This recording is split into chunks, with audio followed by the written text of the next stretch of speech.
The SFL postgame show is on the air. Tonight's final scores. Minneapolis over Los Angeles, 21-14. And Houston upsets Sioux Falls, 31-14. Open lines. Open line, 210-473-8428. We want to hear from you.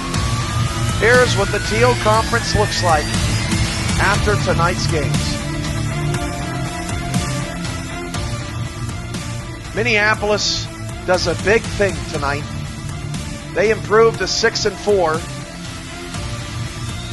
They hold the tiebreaker over Orlando, LA, and OKC. They still have to play Houston and Sioux Falls later this year. Obviously, Houston has games against Oklahoma City and the Maulers left. Oklahoma City currently leads the three-way tiebreaker between Los Angeles and Houston, as OKC has beaten LA and has not played Houston. They play next week. And Los Angeles has lost to OKC but has beaten Houston. Houston has lost to LA and again plays Oklahoma City next week. Tallahassee should be noted, but it's not as of right now. Tallahassee is eliminated from the playoffs with Minneapolis' victory tonight, because they do not hold the tiebreakers necessary to get into the playoffs at 5-7 to sneak in and take Orlando's spot. Obviously, Tallahassee held a tiebreaker over Minneapolis, but with Minneapolis winning, doesn't end up helping them. Orlando holds the tiebreaker on just Oklahoma City. So Oklahoma City, because they do not hold the tiebreaker on Minneapolis, this hurts the Renegades tonight too. OKC needs to win out, and Orlando needs to lose out to have a shot at the playoffs. So it's pretty clear cut for the Renegades. They are now in must-win territory. Los Angeles does not hold the tiebreaker on the Maulers, but they can catch Orlando with that big game next week. And Houston does hold the tiebreaker on Orlando, so that helps them. They would hold the edge on the Intimidators if they finish with the same record. Waiting on our first call. I thought the Houston Hyenas would be all over this. Would love to hear from the Maulers as well with the victories. It's just a wild ride here in this Teal Conference. And we should note that there's a huge Week 12 game. Because Sioux Falls and Santa Fe both shockingly lost this week, their game, and I'll get to that in a moment. I'll get to the call in just a moment, but you're on the air on a postgame show. I want to complete my thought. Sioux Falls and Santa Fe, regardless of what they do next week, their Week 12 matchup will determine the number 1 and number 2 seeds in the Teal Conference. That, ladies and gentlemen, will almost 100% for sure be the final game of the SFL regular season slate that is commentated, as that will determine both Teal Conference semifinal playoff matchups. 559, you're on the SFL postgame show. Now, was that a heck of a call and a heck of a game, buddy? This is Mac Wavy Jr., baby. Am I just as exhausted as you, or are you more exhausted? Man, you know, them Tyreek Jones interceptions and them big sacks by my guy Lee, you know, that energized me up. Yeah, I mean, just a phenomenal game. Walk me through, what is your opinion on, I don't think anyone was too happy with the fact that Bose caught 22 passes tonight. He averaged 5 yards a catch, which is fine, but we just saw Sioux Falls. They got blanked on what you would call Swing City tonight in Houston. Los Angeles did a halfway decent job in stopping it, but what's your view on it, and were you just throwing to the open guy? Yeah, like you said, I was just throwing to the open guy. I love throwing it up to the various Reed, and Miller. Those are my guys. So if you ask me what do I want to do, I want to go deep every time. I'm a quarterback. I like to throw the ball. but I'm gonna take what the defense gives me, and that's what got us the win today, or at least on the offensive side of the ball. I had 3 big picks, you know what I mean? An amazing one by that DN. I don't know how he got me right there, you know what I mean? Caught me totally off guard right there. Came out But of you nowhere. know what? Yeah, but you know what? They make plays too on that side of the ball, so sometimes you just got to give a tip of the hat to them. Yeah, Jalen Miller had just 3 catches for 31 yards tonight. He was blanketed by Ivan Mixon, a pretty good corner, isn't he? Yeah, sometimes you just want to go with the better matchup, and I had Reed balling, any guy that could get a hat trick out there, so he was doing his thing, and every time I looked open in that zone, he was just open in that corner, and big plays was happening with him. The Maulers have found their way. It hasn't been maybe as pretty as it's been in previous seasons, but Minneapolis slowly starting to get their rhythm back. You've won a couple of games. It's been an up and down season, but I mean, 3 wins in a row by 7, by 3, by 7. It's just working out for you. And interestingly enough, yes, I haven't done the tiebreakers on this because I didn't really expect to coming into tonight. But the Maulers potentially could force a 3-way tie for first place in the Teal still. And with a win over Sioux Falls, that would put you at 1-1 in the tiebreak. Well, no, you couldn't. You couldn't do that because someone is going to get their 9th win between Sioux Falls and Santa Fe. However, the number 2 seed is still up for grabs because if Sioux Falls falters again next week and then Santa Fe clips them, and you guys play Sioux Falls next week, so you really control your destiny, you could end up with a home playoff game against Sioux Falls. And believe it or not, I mean, that's pretty insane. Yeah, that's the plan. T-Pad, he got into a little into that before you did, so that's not my first time hearing that. So before the game, we knew we took care of work that we were going to be in a great position. So we took care of this week, and we're taking it one by one. Now we're off to Sioux Falls, and we got to handle business. And like you said, the ball's in our hand, and all we got to do is make the shot. On the flip side, you could just as easily lose 2 games. You're at Sioux Falls. They're obviously a difficult team.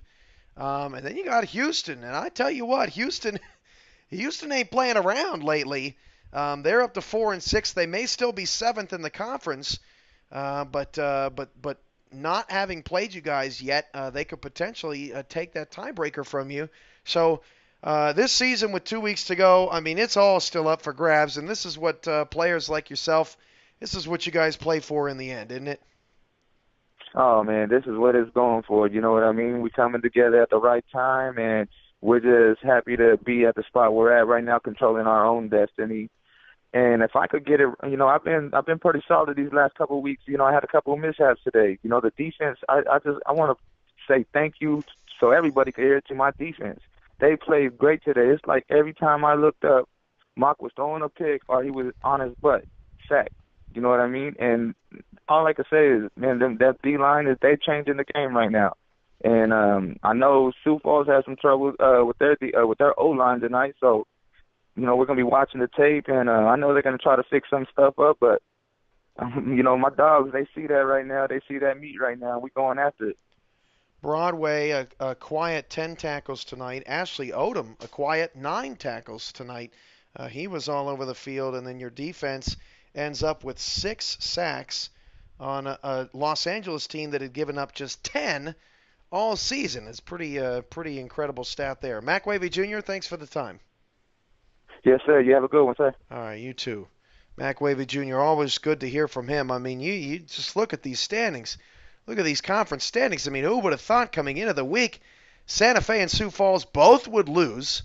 The Maulers would put themselves in a position to potentially do something crazy and come back from the dead. I mean, the Maulers looked like they were sunk. They were 3-4. And we just didn't really know if Thomas Paternitti was going to make an effort or be able to make an effort to turn things around in Minneapolis. It hasn't been pretty, but they just keep squeezing out victories. This their 2nd straight win at home. The last time Minneapolis lost was to Sioux Falls 34-20, and before that got crushed by Louisville 56-27. Minneapolis has not lost to a first-place team since week 1. Their third loss, the week 2 loss, was to Santa Fe, and their quarterback got hurt. It hasn't been since week 1, since Tallahassee got them 15-13 in a wacky game. Have the Maulers lost to anyone who was not a perennial power? And they got Sioux Falls next, and Houston will try to finish the Maulers season as it started with an upset defeat. Open line 210-473-8428. It's going to be a wild and wacky week. Of course, OKC at Houston, LA at Orlando, 2 monster games. I can almost 100% guarantee you those 2 games will carry commentary. A refreshing look at the Teal Conference, or at the Gray Conference rather, playoff standings. It's a little bit more clear-cut. 3 teams have made the playoffs. Dallas needs to win out. Baltimore needs to lose out for Dallas to have a shot at the 2nd seed. Daman Simeon is on the call with us. Congrats on your victory tonight. Thank you, sir. Thank you.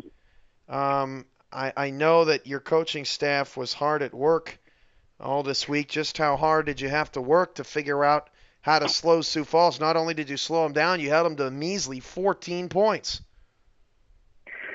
It was a struggle, man. Coming up with the defensive game plan. We wasn't too worried as far as on the offensive side of the ball. So Greg and I pretty much, Greg, let's give him the credit. He did everything he could to come up with a scheme for this defense that could pretty much take the swing pass out of the game. Actually, to have them to change their game plan. Actually, he did a great job by covering that swing pass.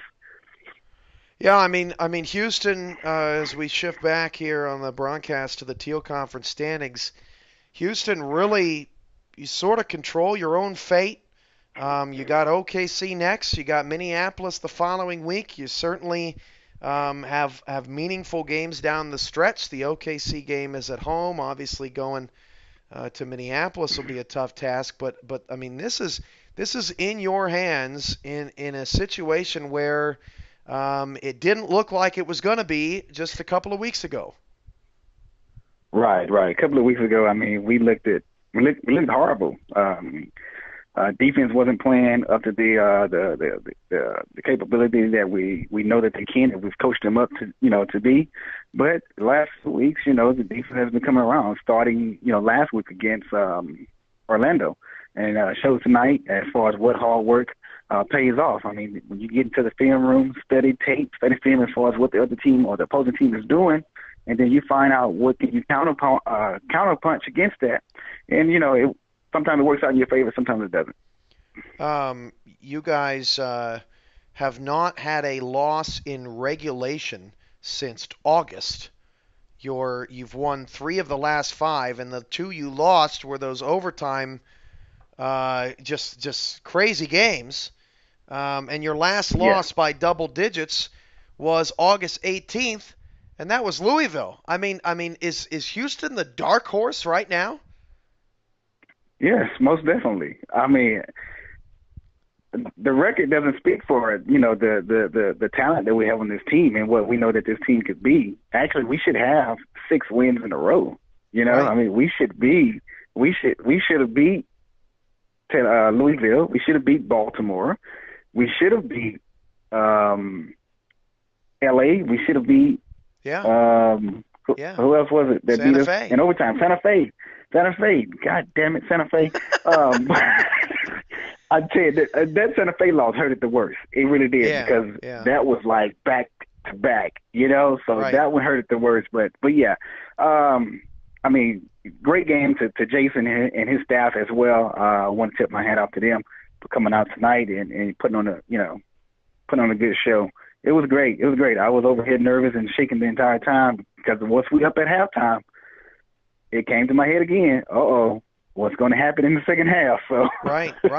Well, I mean, looking at the playoff race, the only team that holds the tiebreaker over you is Los Angeles. You have a chance to get the tiebreaker on OKC. You've already gotten it on Orlando. You've gotten it on Minneapolis. And in the last 2 weeks, you've held the number 4 team in the conference and the number 1 team in the conference to a combined 21 points. I mean, are you just got to be thankful at this point that that defensive coordinator Greg Morris is on your squad and isn't going anywhere? Oh yes, I'm excited. I'm excited to see how the last 2 weeks of this season is going to be, and looking forward to next season as well. I mean, we're really pumped up. We got some stuff planned, man, as far as what we're going to do. It's going to take this team to the next level. And as I stated before, since we don't know what the next level is, be the next level. Right, right. Yeah. Hey, we remember a new frontier. We remember. Um, how about this? Well, first of all, let me get a chance to run down some stats here and some numbers, and forgive me because I didn't have it pulled up initially. But yeah, 31-14, and it was, if I remember correctly, it was 14-7 Sioux Falls. So that's 24 Okay, yeah. 24 unanswered points for Houston. But Mhm. tonight, Paul James probably had the biggest night, 93 yards on 4 grabs receiving wise. But Darnell Black, 30 carries, 184 yards. And I tell you what, Steve Abuaji, some people got to start paying attention to this kid. He had no interceptions tonight, and that is Abuaji's second straight game throwing no picks. Yeah, I noticed that. I noticed that as well, that he had 2 games back to back where he didn't throw any picks, which is great. We keep the turnovers down on our end, keep the turnovers coming on the defense side, with the takeaways on the defense side of the ball. If we win the turnover ratio, we win the ball game. Simple as that. And also going back to Darnell Black, the phenomenal athlete, phenomenal athlete. What I always say is if he rushes over 150 yards, we win the ball game. Simple as that. 7 sacks on Tyree tonight. Um, talk to me a little bit about this Teal Conference. I mean, these standings with 2 weeks to go are absurd. Just Yeah, absurd. it's great. I was just looking at it, I was like, man, this is like a mountain to climb. I don't know if you remember the old game of Mortal Kombat. When you playing Right, in the mode, you got to climb that mountain right. to get to the top to beat the final guy. I mean, that's what this looks like for me sitting at number 7 right now. So I need a couple of teams to pull some upsets and a couple of teams to take some balls in order for me to creep into those top 4 spots up there. Right, right. Yeah, it's going to be a wild last couple of weeks, and man, I tell you, watch out for Houston. Looking back at the schedule, it's amazing. This team is 4-6. Daman, thanks for your time. Thank you, sir, for having me. All right, open line now, 210-473-8428. This is just wild. I want to get back to the Gray Conference here for a moment.